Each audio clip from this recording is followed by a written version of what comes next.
The good gentleman from the 26th brought out some good points. I myself agree with him wholeheartedly. When we have a tough bill like this, I try to take the emotion out. I try to get down to the principle of the idea of what we're trying to accomplish. And to, in that way, I can hopefully do the right thing. Restoring people's rights to vote, perhaps never even taking them away. And I could make the same argument for gun rights to a point.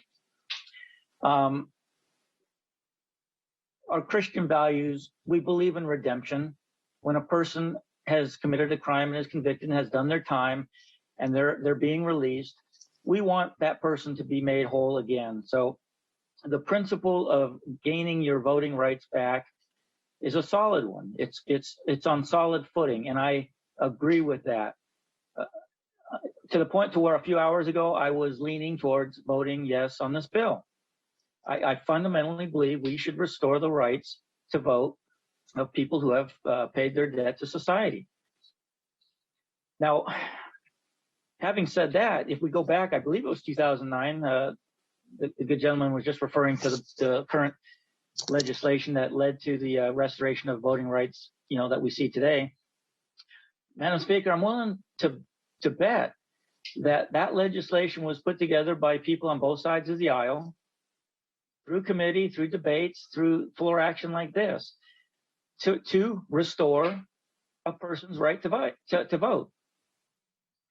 And so, looking at the history and where we're at now and what we're trying to do with this bill, I think I've broken through to the fundamental principle of what we're trying to do here. This bill is not about restoring a person's right to vote.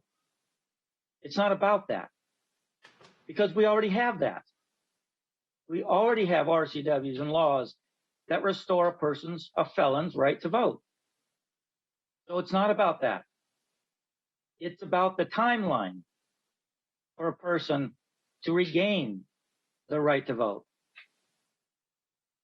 I'm positive that everyone in this chamber, if we sat down, we could come together and agree on a fair timeline for restoring a person's right to vote. We might agree to up it from what it is currently.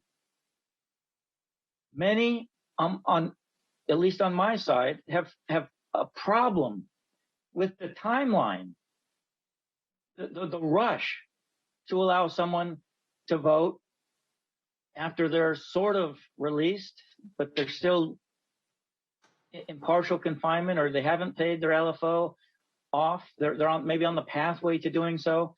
This bill is about the timeline of when that person should regain the right to vote. And I believe the timeline of this bill is too aggressive. I believe the voters of Washington State would agree with me. I believe they would feel that this timeline is too aggressive. There was an amendment for a referendum. Let the voters decide. We heard about our democracy. And of course, we live in a constitutional republic, not a democracy, Madam Speaker.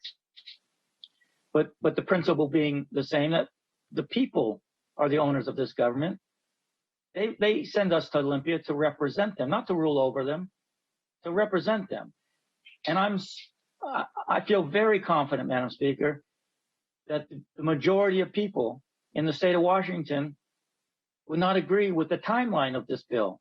They would agree with the fundamental principle of what it's trying to do, and I do as well.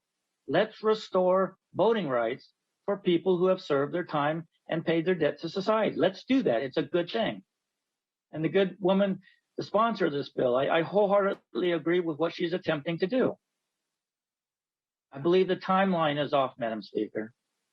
I believe this bill needs just a little bit more work. We need to come together as a body, work out the fine details of the timeline. And I'll bet if we rework this bill another time, we would have close to a 98-0 vote on that. There are so many on my side that want to support this. Some on my side do support this bill. I was very close to supporting this bill.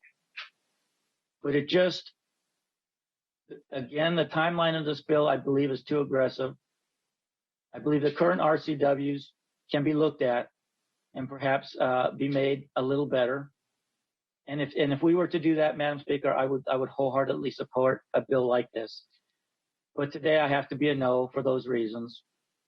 And I would encourage a no vote on this bill until we can get the timeline down a little better. Thank you, Madam Speaker.